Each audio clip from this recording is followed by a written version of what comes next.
Cold War's been out for a while now, guys. I think it's time for a pretty honest review. Welcome back to COD Insanity. Let's get into the video. A Paranoia campaign. Raven started in a good place with the single-player campaign. While 3 of the Black Ops stories went off into the future, Cold War is a direct sequel to the bone-chilling plot of the original, with a tale involving top-secret mind control experiments and black operations, or deniable operations, that the public is not supposed to know about. And the hunt for Perseus takes Adler across the globe and behind the Iron Curtain in both Berlin and Moscow, and the team goes on missions that range from stealth, such as in infiltrating the headquarters of the KGB, to full-scale battles like in Vietnam with a helicopter assault and a firefight in a rice paddy. Fan-favorite characters like Frank Woods and Alex Mason are back alongside Adler to provide tough guy comic relief. One of the funny moments is when Woods bashes down a door and takes a soldier down, only to discover it's a practice dummy. "Not a fucking word," Woods snarls to his comrade. You play as a new character, you can identify yourself as a man, woman, or non-binary person, you get to make life or death choices without much real intelligence, and the game does a good job of instilling you with a sense of paranoia. Not only about who you can trust, but whether you can trust yourself. Your decisions have consequences, and you can rewind them as you play the game and see how things can turn out differently if you rethink your critical decisions. Given to the shadowy nature of the intelligence world, you don't know who to trust as you cross into East Berlin. You don't know if double agents are betraying you, you don't know if your superiors are being completely honest with you, or if you're in on one of their mind control experiments. Hence, it really does feel like you're around on a treadmill, at the mercy of the experimenters.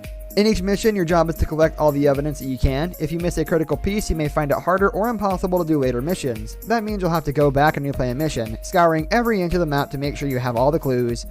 I got a sense of accomplishment in tightening the ring around Perseus, but I felt like the game didn't let me figure out enough of the mystery. I didn't have to engage in any brilliant thinking to get closer to Perseus. All the clues just fell into my lap, so long as I obsessively covered the whole map.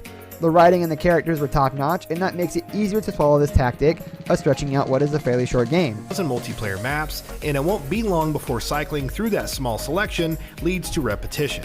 It doesn't help that the actual map design itself is a bit inconsistent. How short should the game be? And short it is. Perhaps the biggest flaw in the campaign is that it has about 10 fleshed out missions, plus or minus some optional content and replayable missions. I didn't clock my hours, but I finished it in a day and a half, and I felt it was perhaps half the length of last year's Call of Duty Modern Warfare campaign. I would have liked to see the developers and writers do more missions, but that pointed out the tension between the soldiers on the ground and the comrades in Washington.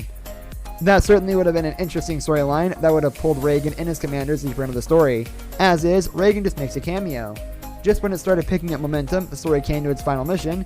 You could say that the narrative carries on in other parts of the game, like multiplayer, but that's not a whole lot of extra story that gets conveyed in the seconds before the multiplayer matches start. And Zombies has a very different plot of its own, with roots in World War II. In some past Call of Duty games, I got stuck. I would sometimes have to engage in a firefight 30 times in order to win a battle, like the Pripyat Ferris wheel mission in Call of Duty 4 Modern Warfare.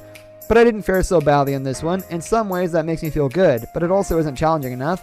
I've gone through about 2 playthroughs altogether, and I've seen 2 endings. I played the game on the hardened difficulty level, or 1 notch above regular. I found that I wasn't forced to refight missions because I was dying too much and faced too many enemies. Rather, the toughest missions were the ones where I blew my cover while I was supposed to be in stealth.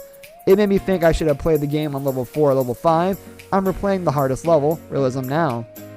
The mission where I felt the most pressure of being a spy most intensely was the mission where you infiltrate the KGB.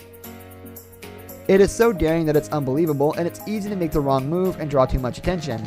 Standing in an elevator with a familiar officer who suspects you of being a spy is nerve-wracking. When you finally get the chance to go guns blazing, it's a relief. To capture points to earn points, but on a slightly bigger scale. It's by no means revolutionary, but does allow for Treyarch to stretch its legs and build bigger and more interesting. The gameplay is good.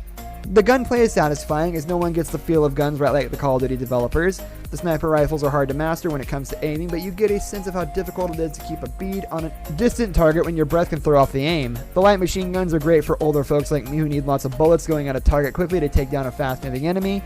The guns are very difficult from the beginning, but when you level them up with the gunsmith using accessories like better gun sights and muzzles, you can become far more effective at hitting targets and taking them down. I got better and better, both in multiplayer and in single player, and that's kind of the progression you want to see in a difficult combat game. If I had some complaints, they were small. It is cool that you can reload your weapon while you're aiming down the sights of the target. You don't have to stop and re-aim, but it takes an interminably long time to reload sometimes, and you may wind up looking down the sights at someone who is shooting you down. And as good as the next generation graphics are, the hair animations aren't that realistic. At first, I thought this was a problem because I played the PS4 code on the PS5, but it also looks so-so in both the correct PS5 version and on the PC. I don't care so much that the reflections in the water are so realistic in comparison to this noticeable weakness in the visuals. And while the loading times are shorter on the next generation machines, you still have to deal with loading times. They're not completely gone. Transitions to cinematics can be 5 seconds, and transition to gameplay scenes may be akin to 20 seconds or so. This brings us to the end of our video. I hope you enjoyed it. Hit like if you did, and don't forget to subscribe to our channel so you don't miss out on any of our videos in the future. Also, watch the 2 videos that are on your screen because I'm sure you'll love them. With that, I'll see you in the next video. Goodbye.